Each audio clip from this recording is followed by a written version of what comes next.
ایک ترک مسلمان مسجد نبوی کے احاطے میں کھڑے ہو کر اپنا آنکھوں دیکھا واقعہ بیان کرتا ہے۔ میں مسجد نبوی میں کھڑا دیکھ رہا تھا کہ 4 پولیس والے کسی کا انتظار کر رہے ہیں۔ پھر ایک شخص نمودار ہوا تو پولیس والوں نے بھاگ کر اسے قابو کر لیا اور اس کے ہاتھ جکڑ لیے۔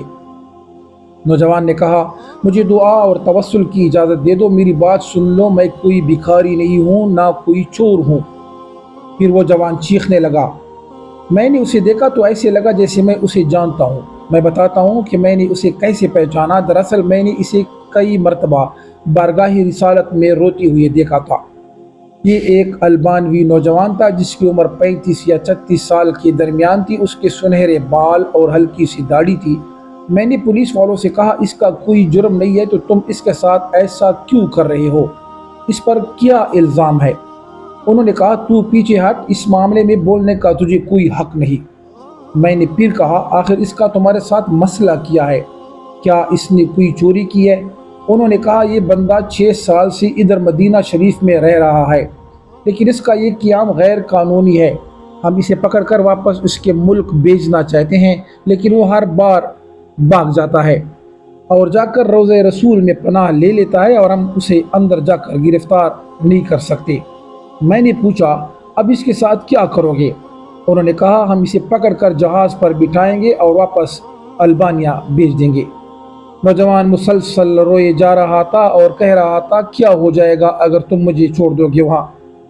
دیکھو، میں کوئی چور نہیں ہوں، میں کسی سے بھیک نہیں مانگتا، میں تو ادھر بس محبت رسول میں رہ رہا ہوں۔ پولیس والوں نے کہا، نہیں، ایسا جائز نہیں ہے۔ نوجوان نے کہا، اچھا، مجھے ذرا آرام سے رسول پاک علیہ الصلوۃ والسلام سے ایک عرض کر لینے دو۔ پھر نوجوان نے اپنا منہ گنبد خضرا کی طرف کر لیا۔ پولیس والوں نے کہا، چل کہہ، جو کہنا ہے کہو۔ نوجوان نے گنبد خضرا کی طرف دیکھا اور کچھ عربی میں کہا۔ میں نے سمجھ لیا وہ نوجوان کہہ رہا تھا، یا رسول اللہ، کیا ہمارے درمیان اتفاق نہیں ہوا تھا؟ کیا میں نے اپنے ماں باپ کو نہیں چھوڑا؟ کیا اپنی دکان بند کر کے اپنا گھر بار نہیں چھوڑا؟ اور یہ عہد کر کے یہاں نہیں آیا تھا کہ آپ کے جوار رحمت میں رہا کروں گا؟ حضور، اب دیکھ لیجئے، یہ مجھے ایسا کرنے سے منع کر رہے ہیں۔ یا رسول اللہ، آپ مداخلت کیوں نہیں فرماتے؟ یا رسول اللہ، آپ مداخلت کیوں نہیں فرماتے؟ اتنے میں وہ نوجوان بے حال ہونے لگا۔ پولیس والوں نے ذرا ڈھیل دی اور نوجوان نیچے گر گیا۔ ایک پولیس والے نے اسے مارا اور کہا، اوئے دھوکے باز، اٹھ، لیکن نوجوان نے کوئی رد عمل ظاہر نہ کیا۔ میں نے پولیس والے سے کہا، یہ نہیں بھاگے گا، تم حمامات سے پانی لاؤ اور اس کے چہرے پر ڈالو، لیکن نوجوان کوئی حرکت نہیں کر رہا تھا۔ ایک پولیس والے نے کہا، اسے دیکھو تو صحیح، کہیں یہ سچ مچ مر ہی نہ گیا ہو۔ دوسرا پولیس والا کہنے لگا، اسے ہم نے کون سی ایسی ضرب لگائی ہے جس سے یہ مر جائے؟ پھر انہوں نے ایمبولینس کو بلایا۔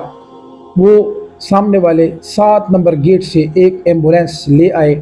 انہوں نے نوجوان کی شہرک پر ہاتھ رکھ کر حرکت نوٹ کی اور نبض چیک کی۔ انہوں نے کہا، اسے تو مری ہوئی 15 منٹ گزر چکے ہیں۔ اب پولیس والے جیسے مجرم ہو نیچے بیٹھ گئے اور رونے لگے۔ وہ منظر بھی دیکھنے والا تھا۔ ان میں سے ایک تو اپنے دونوں زانوں پر ہاتھ مارتے ہوئے کہہ رہا تھا، ہائے، ہمارے ہاتھ کیوں نہ ٹوٹے، کاش ہمیں معلوم ہوتا کہ اسے رسول پاک سے اتنی شدید محبت ہے، ہائے ہمارے ہاتھ کیوں نہ ٹوٹے۔ اس کے بعد ایمبولینس والوں نے اسے وہاں سے اٹھایا اور جنت البقیع کی طرف تجہیز و تکفین والے حصے میں لے گئے۔ غسل کے وقت میں بھی وہاں موجود تھا۔ میں انہیں کہتا تھا، مجھے بھی ہاتھ لگانے دو، مجھے بھی اس کی چارپائی کو اٹھانے دو۔